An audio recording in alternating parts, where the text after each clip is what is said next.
नमस्कार मेरे प्यारे साथियों, आप जहाँ भी हों खुश रहें। मेरी आप लोगों से यही अपेक्षा है, मैं यही आशा करता हूँ। मेरी तरफ से यही आप सभी के लिए आशीर्वाद है। मैं आज आप लोगों के लिए एक बहुत ही अहम वीडियो तैयार कर रहा हूँ।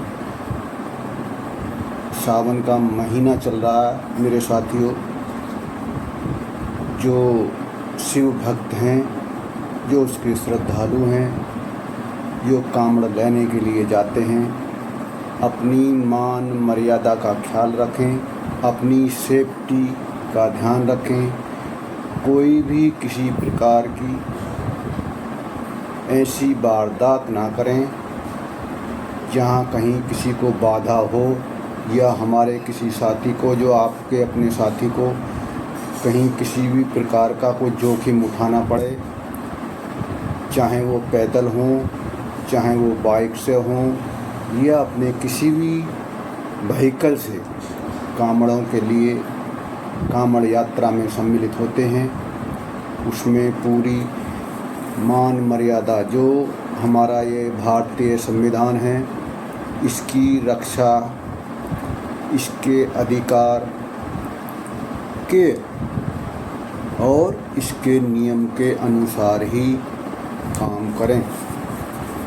हमारे भारतीय संविधान का उल्लंघन ना हो, उस बात का ध्यान रखें। मैं चाहता हूँ कि आप अपनी श्रद्धा के अनुसार, मैं किसी को बात नहीं करता, सबकी अलग अलग श्रद्धा है। किसी की कुछ श्रद्धा, किसी की कुछ श्रद्धा, लेकिन श्रद्धा हमारी अपने अच्छे कर्म के लिए है कि जो हम कर्म करने जा रहे हैं, जो हमारी श्रद्धा है, हम किसी दूसरे के लिए रुकावट ना लाएं, कोई भी किसी प्रकार का हुड़दंग ना करें, रास्ते में नशीले पदार्थ का सेवन ना करें, जिससे कि कोई अप्रिय घटना हो, हमारा मानसिक असंतुलन खराब हो।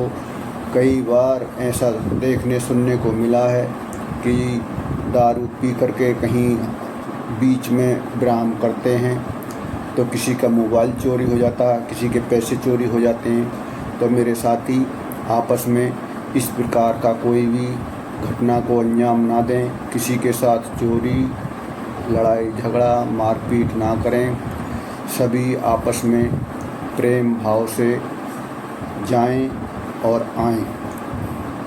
नंबर 2, सबसे बड़ी अहम पूजा है अपने माता पिता, उनका सम्मान करें। जिस किसी को श्रद्धा है और घर से सामर्थ्य हैं,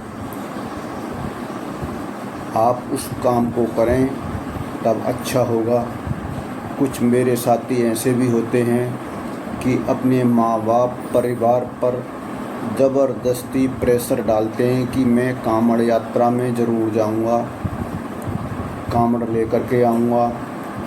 अब मेरे साथी, ये देखिए कि जो उसके माँ बाप अपना सामान्य तौर से गुजारा कर रहे हैं, पालन पोषण कर रहे हैं, परिवार का देखभाल कर रहे हैं, अब उनको उधार ला करके कांवड़ के लिए पैसे ला करके देते हैं। क्यों? बच्चों की हद होती है, उनकी सीमा है, और माता पिता अपनी औलाद या अपने परिवार के सामने झुकना पड़ता है।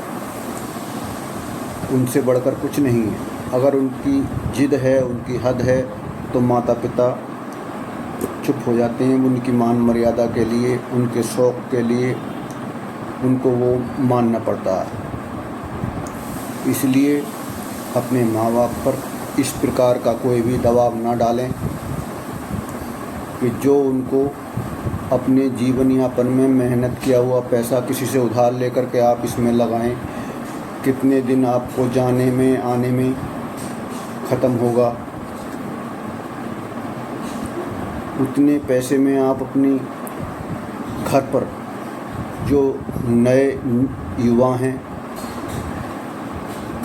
IAS, PCS, अच्छी एजुकेशन, अच्छे कोर्स, जो हम इतना पैसा इसमें बर्बाद कर रहे हैं, उतना समय हम ख़राब कर रहे हैं। ना तो हमें अपने समय की वैल्यू है,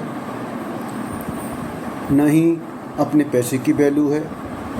जब हम अपना पैसा कमाएंगे तब हमको पता चलेगा पैसे की क्या वैल्यू होती है, कि हम अपने खर्चे आम पूरा नहीं कर पाएंगे। आजकल के दौर में इतनी महंगाई होती जा रही है और कमाई के साधन, मेहनत मजदूरी के साधन बहुत कम होते जा रहे हैं। इनकम का स्रोत है कम, खर्चे बढ़ते जा रहे हैं। तो इसलिए